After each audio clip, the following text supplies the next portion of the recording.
নমস্কার আয়ো বোনেরা, 2026-এ ভোটটা আমাকে দিও, আমি তোমাদের রাস্তাঘাট টাকা করে দেবো।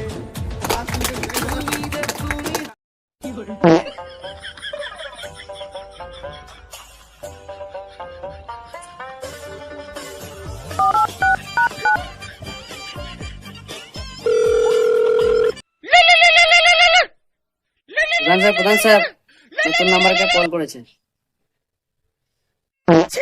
হ্যালো, কে প্রধান সাহেব? হ্যাঁ, কে? আমি মাঠে হাত দিয়েছিলাম তো বন্যা পানিটা পড়ে গেছে। পানি পড়ে গেছে তো আমি কি করব? তো তুমি বন্যা করে পানি নিয়ে এসো। কি বলছি বে বোকা চোদা, তোমাকে চাকর পেয়ে গেছে নাকি? কি আমি তোকে ছুটাতে যাবো? তার মানে তুমি পানি আনবে না তো? প্রধান সাহেব, আমার ঘরে কিন্তু 300টা ভোট আছে ভাই, কিন্তু আমার কথা তো চলে। প্রধান সাহেব আসতে তো দুর্গ। আজকে 2300টা ভোট যেন আমি পাই। প্রধান সাহেব, পুন্ডা যদি এক ফটো গুলে কি থাকে কিন্তু একটা ভোট পাবে না।